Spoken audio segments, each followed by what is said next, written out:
get forward, moving infrastructure forward. And then after those two videos, we're going to listen to the community on what you think about the city's budget or city services. We do have a lot of the main departments here. The chiefs are here, police chief and fire chief.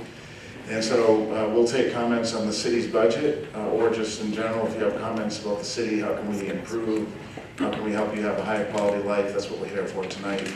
On the comments on the budget, we're going to all 5 city council districts. So last week we had 3 districts, districts 1, 2, 3. And then this week we have districts 4, and then we're going to finish off Wednesday night, district 5. We do have staff compiling all the comments that are made, and at the end of the 5 district meetings, we're going to share a report with the council that will show consensus amongst the city. We know we have a diverse geographic city, but through these events over the past 3 years, generally there's some consensus that comes out across all 5 districts, consensus about how we want to change the budget before city council adopts it. So what you say tonight matters. We're here not just to write things down and go back home, but rather to see what's something that's critical to you that we might be able to do between that proposed budget and the adopted budget.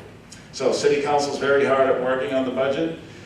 We have had 2 work sessions on the budget, and we're going to have 3 more, 2 this week, another one next week with the council, they're lasting 3+ hours. So from the proposed budget to the adopted is about a 5-week time frame, and that gives us time to come out to the community and then give city council more information on the budget and on city services. So they're real busy. This is week 2 of I don't want to say it here because it's a swear word, but HELL week, right in school. This is week 2 for the council because we're working every day. We have a council meeting tomorrow, a meeting at Wednesday night, a budget workshop on Thursday. So it's a pretty busy time. Last week was the same. So before I get too much into the budget, I do want to have Councilman Smith come up. He's the representative for tonight. We are in City Council District 4. And we want to thank Councilman Smith for being involved and very engaged council member. He is always advocating for Flower Bluff, the island, and his district, and we appreciate that. And I know you do as well. So with that, I'm going to turn it over to Councilman Smith. Well, thank you everybody for coming on there. And like Peter said, this is to hear from you all with it. That we want to make this very much a citizen's budget. And first, I would like to thank Councilman at Large John Martinez for taking the time out to hear directly from you. We have 3 at-large representatives, but thank you, John, for coming up and listening to people. And, you know, it is very important to get the feedback, look at the video on there, any kind of comments that you want to make concerning the budget on there. Ever since we started, City Manager Zanoni instituted these outreach programs. And we do alter the budget based on these comments. So to say my voice is not heard, it is heard on there. So we will definitely be doing some adjustments on there. And I have one thing, is that going through the budget, I'd like some feedback from you all. So thank goodness for the rain on there. I can just feel that grass growing and things getting better. But in our water utilities right now, one thing we've got in the budget, it's running at, we're pulling out reserves. So this year, this fiscal year, at the end of September 30th, we're going to be pulling our reserves down about $10 million. So it was budgeted 144, we're bringing in 135 million, 6% short. We're budgeted the same thing for next year. And I've talked to the city manager and stuff. It is an election year. Nobody in an election year wants to raise prices or anything else. But my question to you all, a 6%, and we dropped our water utility rates last year about 4% on there because we anticipated the cost of service. So do you think that in this budget, this proposed budget, that we should keep our water rates the same and pull $10 million out of the reserves to cover the operating, what do you call, structurally deficient, Peter, the technical term for it? So just a quick show of hands. Would you all be favorable for a rate increase that would bring our water utility into bringing as much in as not, or go with the budget, which is a $10 million or 6% deficit? So if you all can just raise your hands quick. Should we raise it to bring it into operating equilibrium, or should we keep it where it is? So anybody that's in favor of that, raise your hands. Of raising it? Yes, of raising the 6% on there, right? And instead of pulling the 10 million? Instead of pulling out reserves. Okay. Okay. Can I ask a question? Sure, Flo. So if you raise it 6% and then you get back to where you are, can you drop it? Or will it always? Well, no. So we're bringing in for last year, for example, Okay. we're spending $144 million on there. We're bringing in 135. It's going to have to be raised at some point. So your reserve's going to run out. We will have one more year of partial reserve after next year. So, okay. Okay, well, that is a good indication, Councilman Martinez. There, the consensus is, city manager, that we pull out reserves. Again, thank you all very, very much for coming out here. And John? I think that, for me personally, I didn't know what was in the reserves. So when we say we're pulling $10 million, I didn't know if that was, okay, so now we have $5 million left. So before this year, we were 27 million in reserve. So after this year, it drops us to 17. Next year, it'll take it down to 7. But this is the kind of questions that we're looking at, and we want the feedback on there in operating city budget. Yeah. What's wrong with this? How much are you budgeting year before an increase? Are you budgeting any to go into reserve? What is that percentage? Well, right now, we're in a deficit, so absolutely not. We're pulling out of reserves. But what do you typically put in a budget for? I mean, I just have a question. We're cost of service. We like to plan it out where we're even at the end of the year. And sometimes if we're charging a little bit of money extra, it goes into reserves. That's why we had the reserves on there with it. Yeah. So it's not like a set percentage that you try to maintain in your reserve? The city policy is we What have percentage? 20% in our general fund in reserves. I don't know on utilities. Do we have a city policy on utilities? 25% for utilities. So we will be underfunded in our reserves. So is that 25%, I'm so sorry, but I'm going to ask this question. Is that 25% kind of relative to the same as other districts and other areas in the same type of area that we are with the We are fairly conservative as a city, so a lot of cities will set reserve policies on there and not achieve them. With the city of Corpus Christi and our general fund, we're overfunded a few $1 million with it on there. So generally, we have a conservative reserve policy and we achieve that reserve policy. But we have a lot of different funds out there, the biggest being the general fund. So the reserve fund, is it budgeted as in like a 5-year plan or a 1-year plan? How do you build that? So the budgets are done on an annual basis with it. That's what we're going to be approving with it. But our construction in progress, our capital improvements program, CIP, you go out a longer term with that. But when we approve the budget, it's just for the next year. And then we only approve 1 year at a time. But we do have a short-term, mid-term, and long-term capital improvements program is part of what we're looking at when we're doing the budget. Okay, so that long-term capital improvement plan, be it 5, 10, 15, 20 years, does not include anything to assist with maybe changing some things regarding how we operate within the utilities to change that 10% or 15% that you're budgeting? No, we don't. And we have an aggressive capital improvements program that will put more pressure on pricing because we borrow money to pay for it. Okay. I think yeah, You're talking about a rate increase, do you know about how much? 6%. I mean, so 6% of what we Six. already paid, we would have added. Yeah, just add 6% to your bill. So if you're paying $40 a month on there, then it's gonna be $2.40. $2.40. On 40, yeah. And that 6% is going straight to the water department? Yeah, this is the water only. Okay, gotcha. Yeah. That 25%, you have a dollar amount? So is it 25% of like the 144? And, you know, 21 million. $21 million. So after this year, we'll be dropping below that level. Eddie's our management and budget on there, so he's the number guy, and Eddie does a terrific job. We've also got our water staff here, our CEO of the water department, Mike Murphy. Mike, raise your hand for everybody. Wes, you're there, and then Gabe is our interim director of streets with it. Gabe, raise your hand. He has nothing to do with water.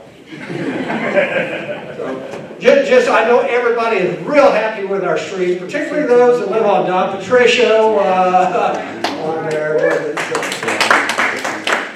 But and one last thing, I really want to thank staff. All the staff, raise your hands. Looky out there, folks. This is your city department coming here to listen to you. So a big round of applause for taking the time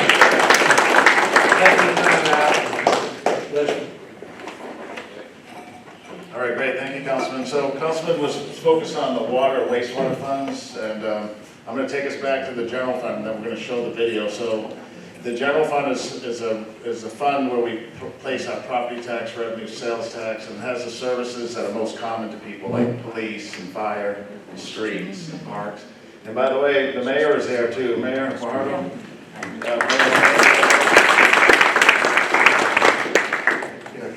Okay. Thank you, Mayor, for being here. She's been going to all these meetings to engage with the community. So, did you want to say anything, Mayor? No, You sure? no, Okay. hi. No, this is not about me. Okay, the mayor says hi and follow up. So, we're going to shift back to the general fund. That's how the video will start. So, just some quick highlights, and you'll see it again in the video. This budget is a significant one for the city. 1.4 billion is the spending plan of the service delivery and capital plan for the next 12 months. Beginning in October 1, 1.4 billion. It's a record-setting one for the city, which is commensurate with the growth we're seeing. We're the 8th largest city, and we're seeing tremendous growth and prosperity here. So in that budget is a record-setting number of new police officer positions being added. Mayor Fajardo challenged us to see how could we fund 25 additional positions, 25 additional police officer positions. This budget does it, and for Chief Markle, who's been here over 30 years, he's never seen this many police officers added in one budget. So this is a tremendous feat, right? 24 additional firefighter positions are being added. Similarly, a number that large has never happened before. Those firefighters will be used for another medic unit that will be sent up to the Cal Allen area. We knew that that was an area with high call volume last year. And then also to begin to get to our 4-person staffing. Right now we have 4 companies, and we'll get to 8 with this one. But we have a total of 6, how many is Chief in total? 22 in total. So 4-person staffing means if our fire truck leaves the fire station, there's 4 people on there, 4 firefighters. All Texas cities above us in population have that as a minimum, every truck that goes out. We don't. We're trying to get there with Chief's leadership. So of the 22 companies that we have, only 4 of them ride 4-person. So this adds positions to get to 8, and then the Chief has a 5-year plan to get all of our trucks at 4-person staffing. Streets is a big deal, $136 million for streets. That means that in the past 3 years, the council will have budgeted $336 million for streets. 336. Does that number sound good? 336 million. This year is $136 million. Significant investment in our park system. We know we have a beautiful park right here in this facility. Improvements across the city to add additional amenities, more maintenance, and more focus on the beaches. Not too far from us is our nice Gulf Beach, but more maintenance on the beach itself is in the budget as well. Councilman Smith was talking about a very important operation of ours, which is our water. We're the regional water planner, provider, and distributor for 500,000 people, 7 different counties in South Texas here. We got in the coastal bend. So That's a very significant operation. And our water and wastewater, with the City Council's policy direction over the past couple of years, we are making tremendous investment to get those systems back up to where they should be. We know that we have a wastewater treatment plant in Flower Bluff that's seeing investment today. There's one on the island that'll see investment. Our only water treatment plant up in Cal Allen area has significant investment in it. And then if you talk about the distribution systems, water lines, just 3.5 years ago, we were spending $3 million to upgrade our water lines. Today, in this budget, right now, today, and in the next budget, that number is $50 million, 50.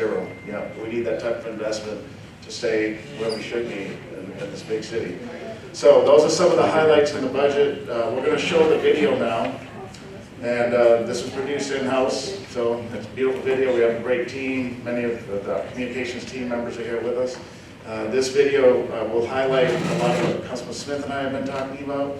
And then we'll take a quick pause, transition to the bond program video, and then we'll get comments and input from the community. But two things before I do that. Gabby, where's Gabby? We do have Spanish translation available, and I'm going to have Gabby talk about that real quick.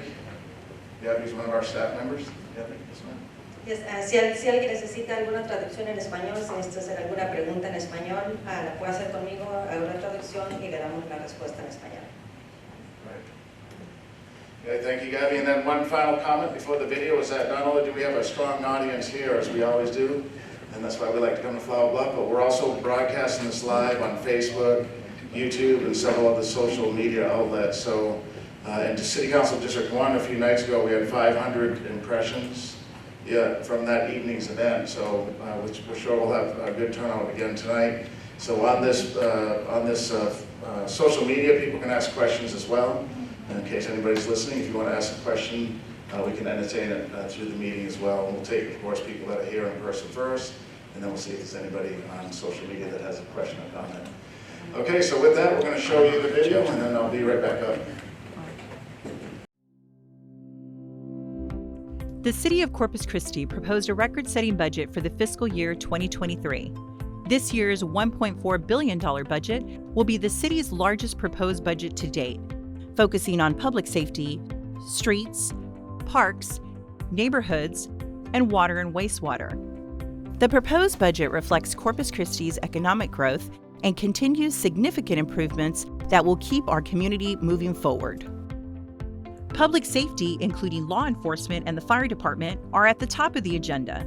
The proposed budget addresses Mayor Paulette Guajardo's July 2022 challenge to add 25 additional police officer positions in fiscal year 2023.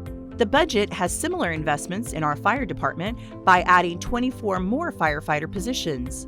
These additional positions will be the largest amount of public safety officers added in one fiscal year. The budget for the police department includes Bond 2020 funds to build a new training academy at the Del Mar South campus and provide new equipment and vehicles to accommodate the growing department. For the Corpus Christi Fire Department, the budget will provide new equipment and one additional medic unit and construction of a replacement for Fire Station Number 3 on Morgan Avenue. This proposed budget will have the highest amount ever to invest in rebuilding our streets. $136.4 million is projected to go towards roads this year, totaling $336 million spent on rebuilding our streets in the last 3 years. $46.4 million will go to street maintenance, $66 million towards arterials and collectors, and $24 million for residential street reconstruction. These funds also will enhance our Vision Zero program by spending $2.5 million on 5 pedestrian and safety projects to keep our streets safe for both drivers and pedestrians. The main projects include traffic improvements for Castoris and Masterson in support of the new Carroll High School, a traffic signal battery backup system, and a high-intensity activated crosswalk signal at Staples and Berry. A 10-year sustainability program is also included in the capital improvements project for Ocean Drive and Shoreline Boulevard from Interstate Highway 37 to Ennis-Jocelyn. This will maintain Ocean Drive through the year 2032 to properly support the city's most iconic street. Infrastructure improvements will also be coming to the downtown area. Water Street will receive $8 million for utility line replacements, with $6.4 million allocated to replace cast iron water pipes and $1.6 million to replace wastewater pipes. To provide efficient street lighting citywide, the Light Up CC initiative will spend $2.1 million to convert over 15,000 streetlights to LED lights. This will create $672,000 per year in energy savings. A significant project to improve roadways will be in Industrial Park in District 5.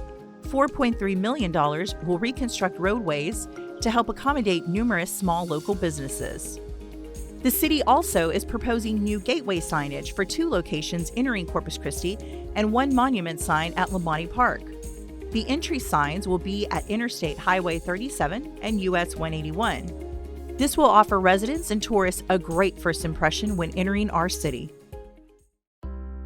Adding amenities to our city parks and beaches is a top priority on this year's proposed budget. $19.7 million will provide park amenities, improvements, and maintenance for parks in all 5 council districts. The main projects include a shade structure for Cole Park Plaza, a new dog park in Flower Bluff, and lighting improvements for Swantner Park.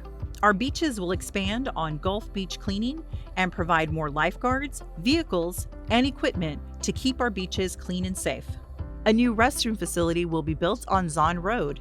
This facility will provide restrooms, showers, and a new parking lot. Rebuilding North Beach is important to our city's growth. A new design for North Beach Eco Park is proposed in the city's Bond 2022 program. The North Beach initiatives include 4 lifeguards and vehicles for the summer season, a merchant and vendor pilot program, a shade structure at the new History Plaza, and funding towards the restroom, playground, and parking lot improvement project funded from Bond 2020 funds. Water and wastewater will also remain a high priority on this year's budget proposal. $148 million will be invested over the next 3 years to replace and repair water lines citywide. The O.N. Stevens Water Treatment Plant will receive $195 million over the next 3 years, with $55 million in fiscal year 2023 for improvements. All 6 wastewater treatment plants will receive $157 million over the next 3 years for improvements, and lift stations will receive $66 million over the next 3 years. This budget will create the most robust stormwater system in the city's history. In 2022, the city joined other major Texas cities and approved a stormwater maintenance program. The overall goal is to reduce flooding and improve water quality of our bays and creeks. City rates for residential customers will not increase for city property tax rates, water, wastewater, and gas. The proposed rate adjustments will be for a stormwater monthly rate adjustment of $1.57 for a typical residential customer and solid waste services adjustment of $1.15 per month for residential customers. The fiscal year 2023 proposed budget totals $1.4 billion and is scheduled to be adopted by the Mayor and City Council on September 6, 2022, and would take effect on October 1, 2022. For a full list of all fiscal year 2023 proposed budget items, visit cctexas.com/budget2023. What'd you guys think of that video? It's good, right? Yeah. It just shows the tremendous progress that this city is making, and a large majority of that is because of our council, our mayor and city council members, who in the past couple of years have tackled some of the most significant policy issues that have gone unchecked for many decades. So things like, it's just yesterday, right, I don't know if anybody recalls, but it was raining pretty hard yesterday, right? That stormwater fee and having a robust stormwater program just started last year with the budget. Finally passing a stormwater fee, a transparent and fair fee structure before it was buried in the water bill. That was tried by councils many times over, but this city council has what it's taking to address some of these significant issues. So we could see even yesterday, even with the beginning of a stormwater program, we still had significant flooding across the entire city. And that's going to take some time to get that taken care of, right? You can't fix everything in 1 year. But those big policy issues that get addressed make our community much better for the long haul. So that budget highlighted some of those things. Now, you all have seen those consumer commercials on TV where they try to sell you something, they say, but wait, there's more? Right? Okay, because wait, there's more coming up. We're going to show you the next video on infrastructure investments in this bond program. It's a $125 million proposed bond program. And City Council has worked on this for the past several months. This, I think it's tomorrow. It's tomorrow, right? Is it tomorrow, the vote on the Neiman? Is it? That's correct. Tomorrow, yeah, okay, just one. So tomorrow, City Council has on their agenda an item to place the bond program on the ballot for November. They've already approved, City Council approved several weeks ago, the list of projects that will be in here. So this video is short as well, but I'll kind of give you a quick summary of what's in the bond program. And then after that, we'll begin to communicate with you and what you think about the city budget. The Bond 2022 program proposes 32 projects allocating $125 million towards streets, parks, public safety, and libraries. This bond program will be broken down into 4 propositions for voters to pass in the November 8th election. The bond benefits all council districts equally, with each district receiving around 13% of the total funds and about 34% of those funds distributed citywide. All these projects can be accomplished without raising the city property tax rates. Proposition A proposes $92.5 million towards our streets. These projects will reconstruct and rehabilitate 15 different streets citywide. Planned improvements include new asphalt or concrete roadways, upgrades to the city infrastructure, and enhancements to resident safety with the addition of new sidewalks, ADA-compliant curbs, and increased lighting. Proposition B proposes $20 million towards our community parks. With over 11 projects under the proposition, the funds will provide more amenities such as playgrounds, pools, hike and bike trails, and fitness features across the city's community parks. Major projects include new baseball and softball fields located at the Greenwood Sports Complex, the expansion of Labonte Park, and a new competition-sized pool at Bill Witt Park. Proposition C proposes $10 million to enhance public safety. These projects will include 2 new replacement fire stations and 2 police substations to accommodate our growing population. Proposition D proposes $2.5 million to upgrade the La Retama Central Library. This project will be a complete exterior renovation to the library, including new storefront sliding doors, windows, ADA improvements, a new back deck and seating area, and new landscaping and irrigation. Currently, all 42 Bond 2020 projects are in the design phase, in construction, or have been awarded a contract.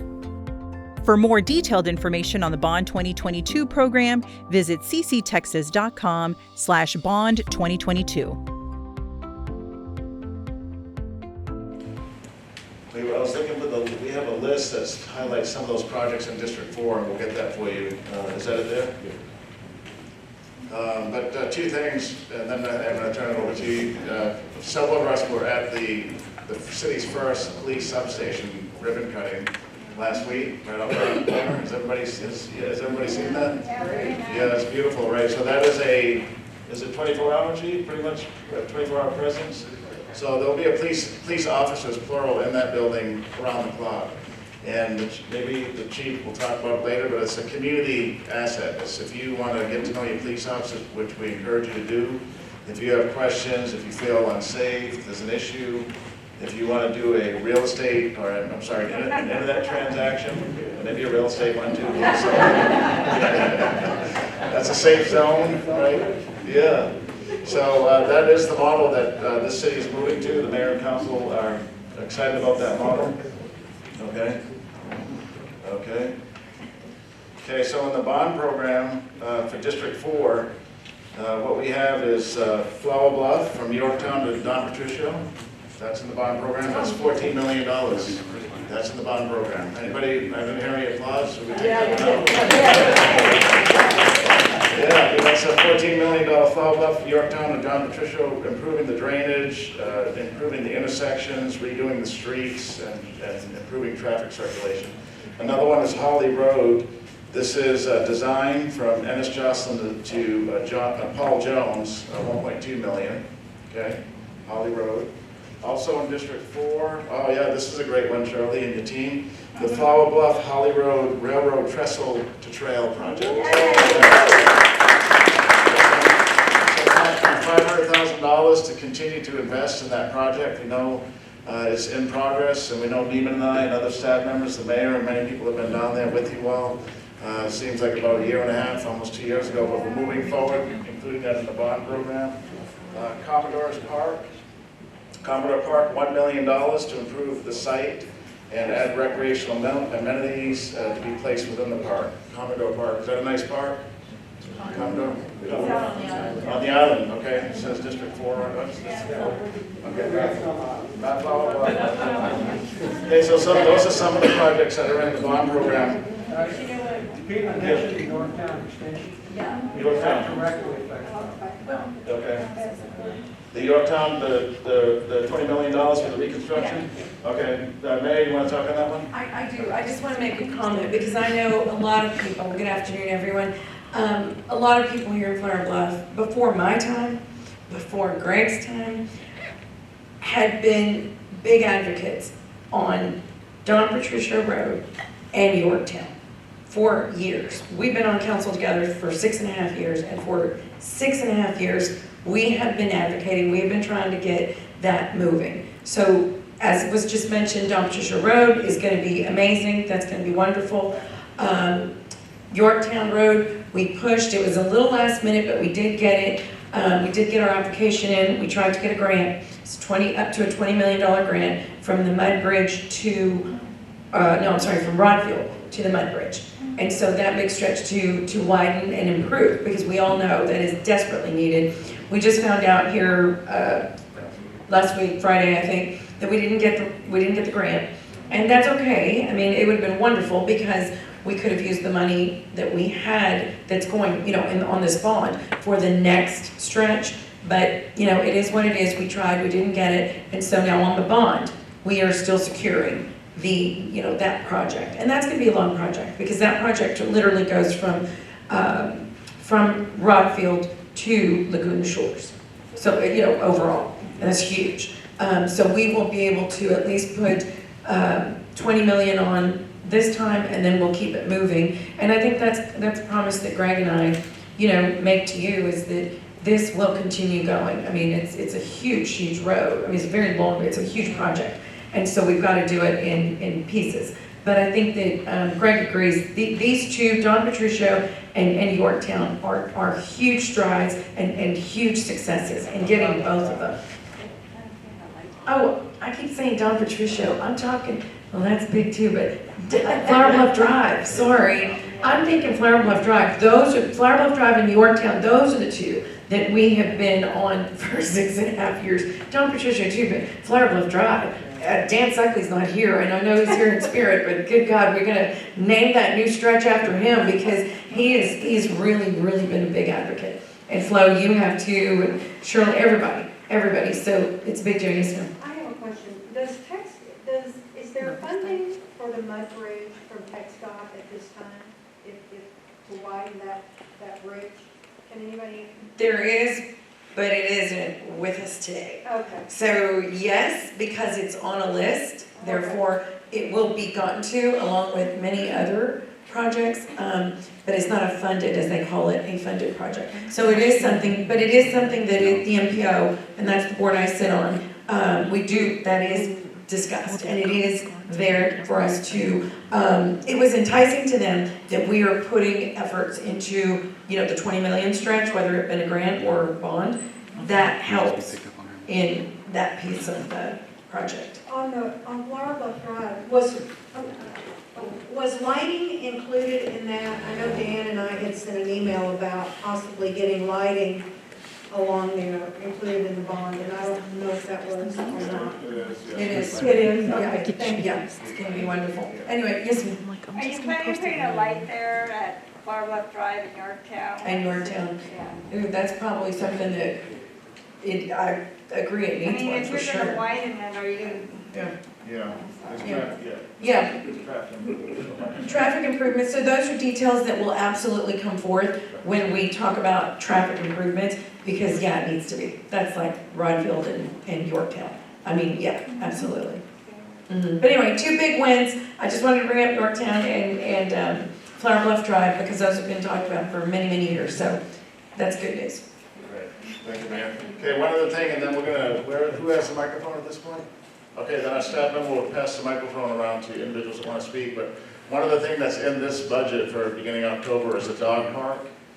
Right here, and this, maybe here, I guess there's several areas that people are looking at, this is a high-ranked site. But a dog park on Flower Bluff, right now, people that live here, if they want to go to a dog park, you have to go as far as Bill Witt. Right, so is any dog park? Right. Okay, good, so at this point, we're gonna take comments and questions, and Gabby's gonna pass the microphone, so just raise your hand if you'd like to speak. There's a gentleman, lady back there.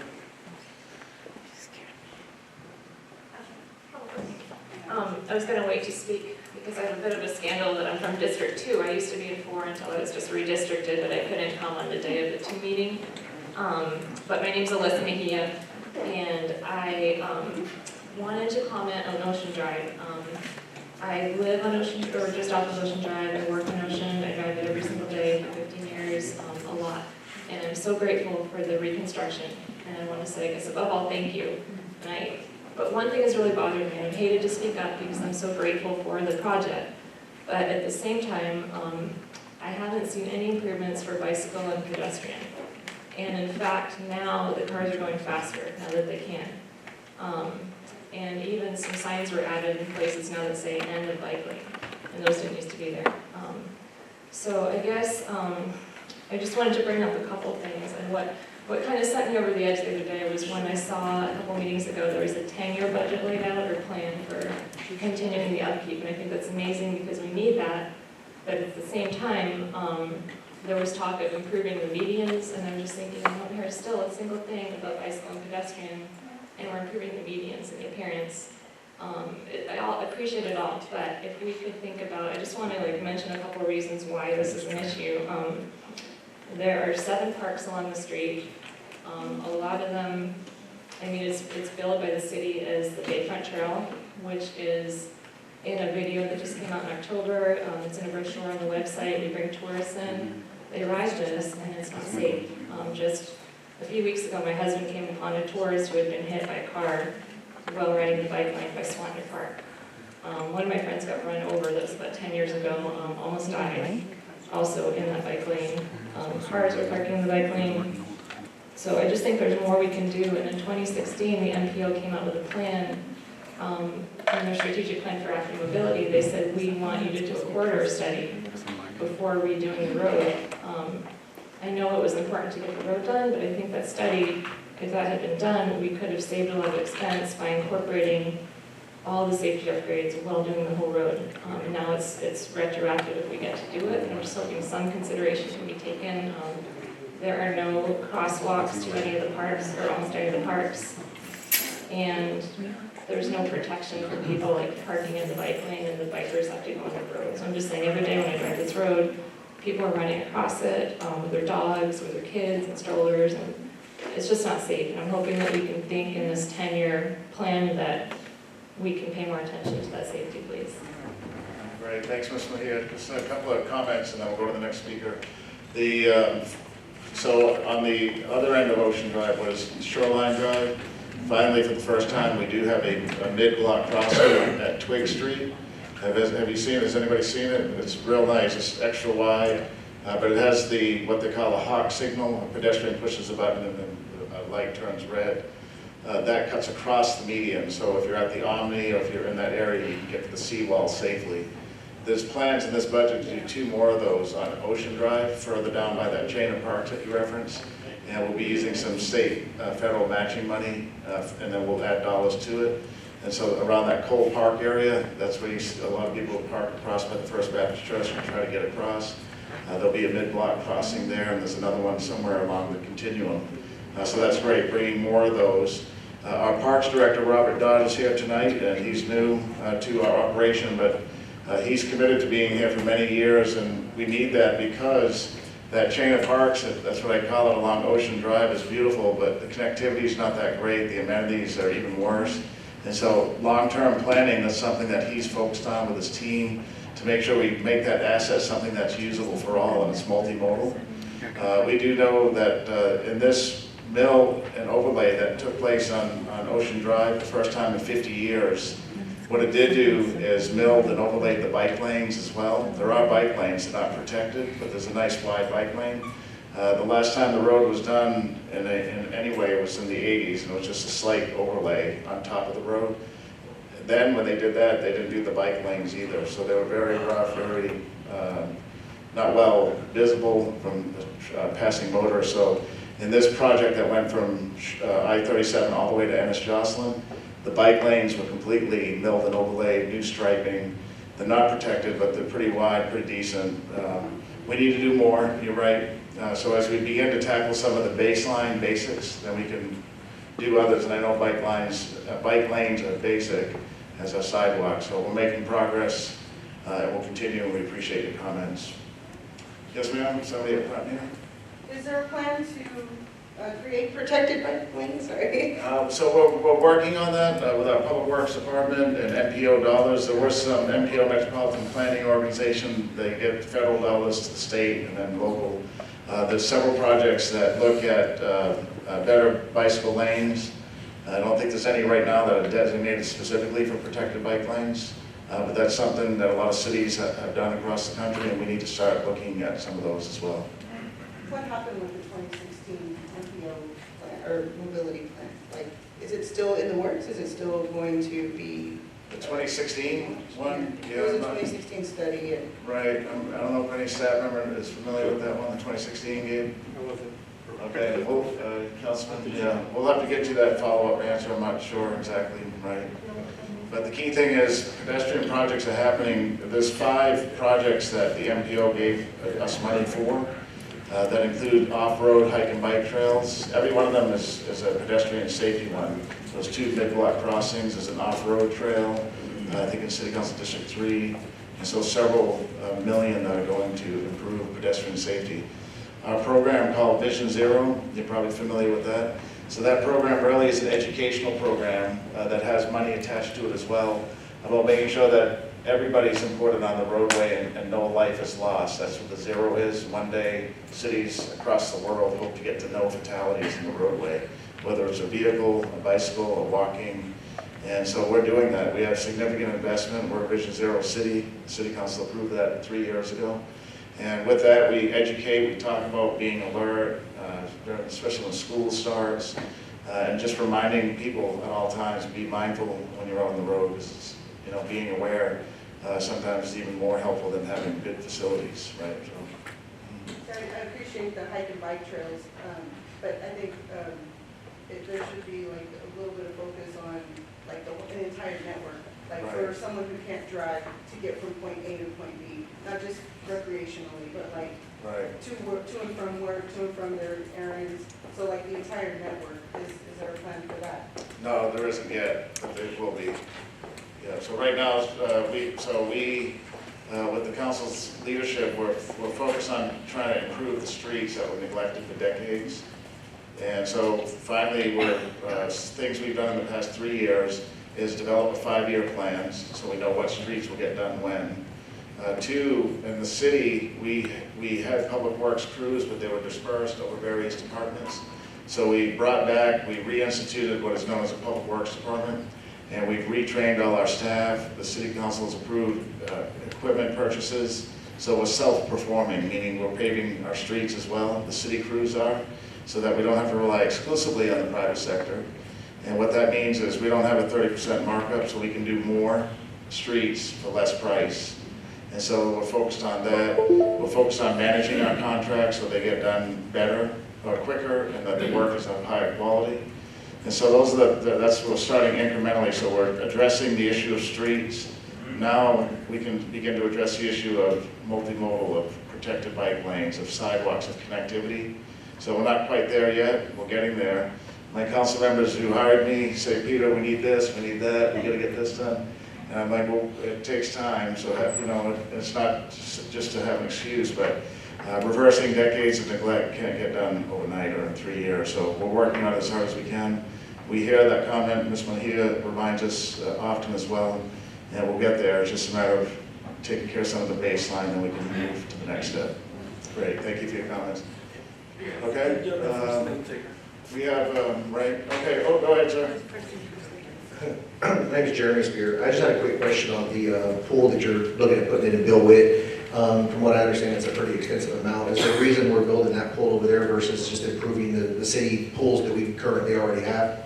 Right, so in City Council District 5, in that highest growth area of the city, there are 0 city swimming pools. There's none. So, and there's only one other Olympic size, or what do you call it, a competition pool. I think that's the natatorium in the city. So that pool, what's that? Is it We have 2 natatoriums.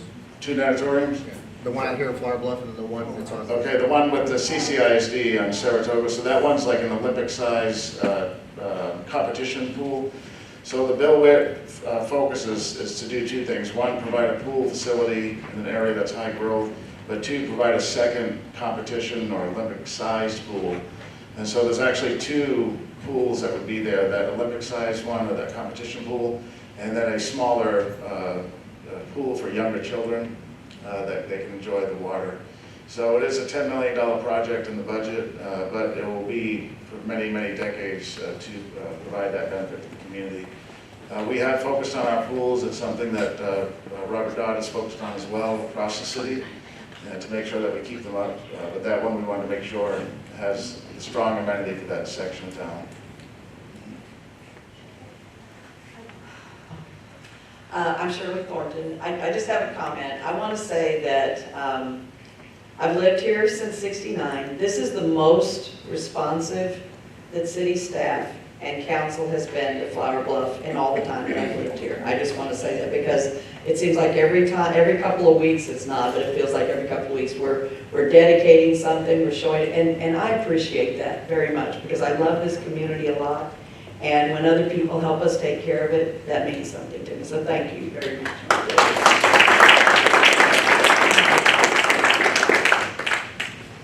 Yes, sir. Ma'am, sorry. Oh, Yeah. can I ask just an overall money question? Sure. If you were to secure the permit for desal, where does that funding come from the city? If the city got that? Yeah. I guess the battery's getting low on this one. We can answer the question though. So it's not if, it's when. Right. When we secure it, which is hopefully soon. So right now the city has approved funding. We have a low interest loan from the Texas Water Development Board. The final construction, obviously, of the design isn't quite finalized, but we were talking about 30 million gallons a day production plant. That's about maybe 200 to 220 million, or 180 to 220 million, Councilman Smith and I talked about. But we have a $220 million pre-approved loan from the Texas Water Development Board, which is it's a state agency whose mission is to provide loans to communities to secure more water. Mention the dry surcharge. Right, okay. So we have that loan in place. The loan would be paid back by 2 ways. One, from the heavy water users, the industrial users, who today are paying 25 cents surcharge for every 1,000 gallons of water they use. So that right now they pay between $3 to $4 million annually. And they self-imposed this surcharge about 4 or 5 years ago, to find alternative water sources. So our commercial or our industrial partners are paying a lot for this. So right now we have about $16 million in a separate fund that has come from the surcharge. That'll go towards the payment of the desal plant. And then the ratepayer, including the industrial, commercial, and residential, through their water rates, will also pay back the loan over time. Okay, do we have any? Yes, ma'am? So you guys are doing, the city of Corpus Christi is going and doing the desal plant, and what about, is there a separate one for the port? So, this, right, yeah, that's a good question. So the city of Corpus Christi has been pursuing alternative water sources for about a decade. One of those includes seawater desalinization. We're looking at other things as well, additional groundwater sources, effluent reuse, and so on. So the city is well advanced now, and the city council still has to take some policy decisions on how we do this, but they've approved numerous things to include submitting the permits, getting the loan, soon we'll be buying the property with a plan to be placed. At the same time, we've been doing this for about a decade. The Port of Corpus Christi also pursued seawater desalinization about 5 years ago. I think because they thought the city was just moving too slow, and so they wanted to secure that source of water for the community. They're still pursuing permits for 2 sites, the La Quinta Channel area where the city also has a site located, and then Harbor Island is the second site the Port of Corpus Christi is looking at. So we are trying to work collaboratively with them. They have pledged to us that if they get a permit from TCEQ, you have to get permits from the state environmental agency to take water out of the bay or the ocean and then discharge water back as well. So if the Port of Corpus Christi gets those permits, they've assured us that they would be for the city of Corpus Christi.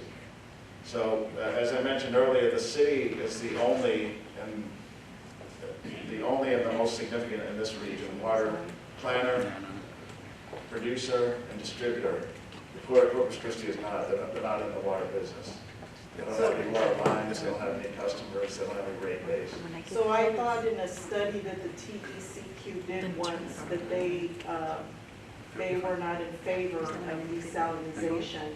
I don't recall the area, but I thought that I think it was the one that the Port of Corpus Christi is trying to do. Right. I thought, which is like Port Aransas or that. Right, that's that Harbor Island site. I thought that they were not in favor of that. Well, it's progressing slowly, so that to get a permit takes a public process. There's several steps in the process, and so various bodies that review this along the way may not be in favor, but then it goes back to the TCEQ board. So that's probably what you're referring to, is through either the discharge or intake permit as they progress along the continuum to try to get it approved. TCEQ holds public hearings. There's a separate panel of state judges, I guess is what they call it, that also can give the TCEQ board information. So along that way, that's what you're hearing. The board hasn't voted yes or no yet on anybody's permits, the TCEQ board, and that has to happen still. So along the way, you're hearing comments from certain community members or the Office of State Administrative Hearing is what they call it. Peter, I would add to that, because we are the planner, the distributor, the water producer for over 129 years, we are moving forward. That is our responsibility to you, right? And to 500,000 people, 7 counties.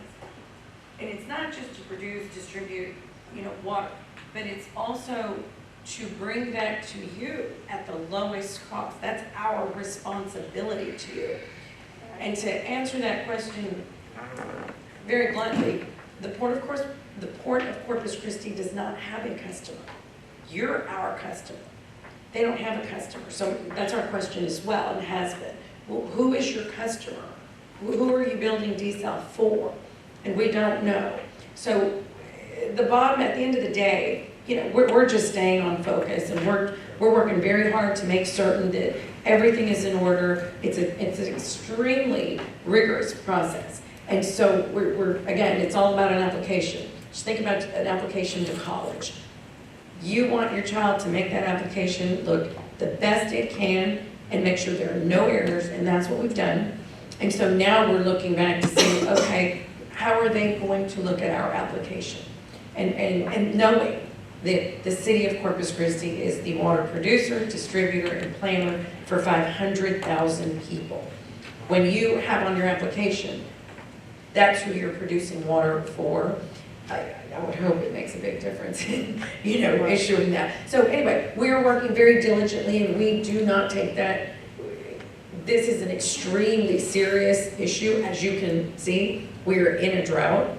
So every single council member stands for, and it's on a vote, moving forward, making certain that we do our due diligence, which we have. It's really out of our hands at this point. It's up in the state level. But we have our delegation, Tom Hunter, Iwanero, Hinojosa, all of them are very, very much in support of this desal plant moving forward with and for Corpus Christi, and for you at the lowest cost.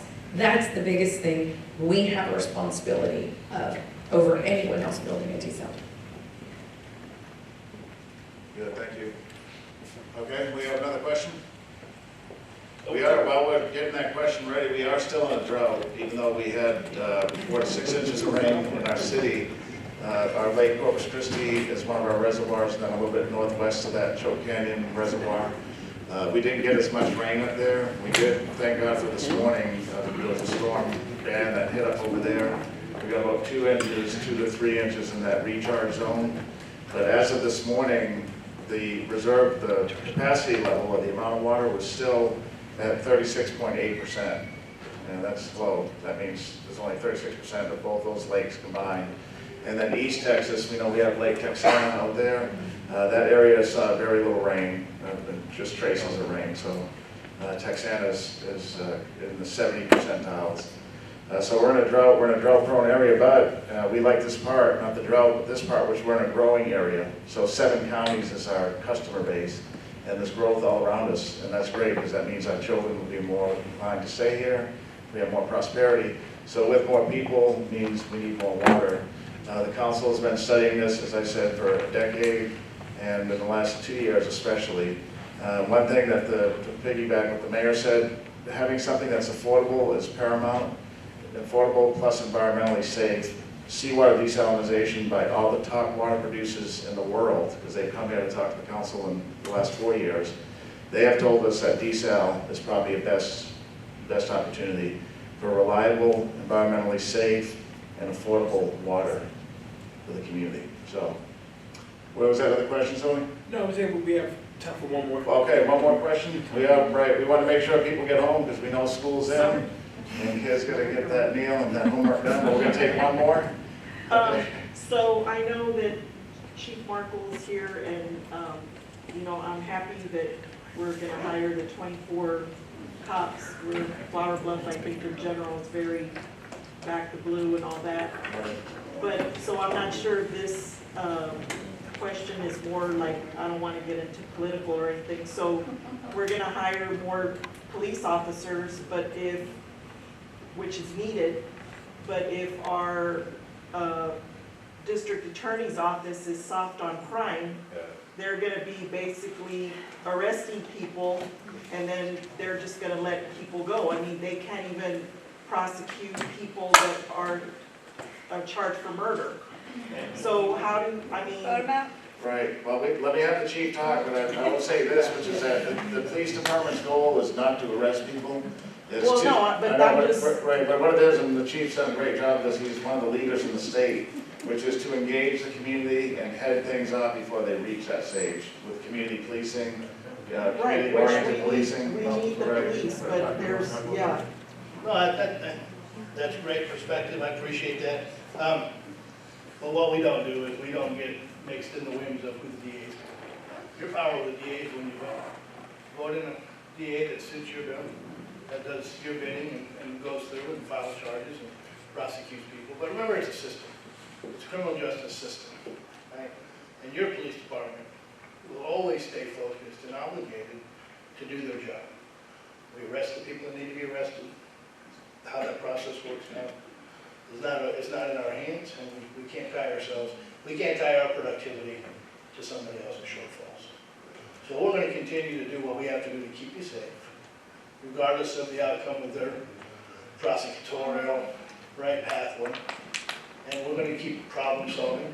We need growth just to keep up with the city. We need growth so you see officers in cars. Your greatest crime deterrent is a visible officer in uniform driving a marked car down your street. That's what's going to happen. So the growth is needed. It's a great deterrent. You seeing officers, interacting with your community, problem solving, doing all those things that you need done, visiting your children, hopefully inspiring good conduct is what needs to happen. So we're going to continue that.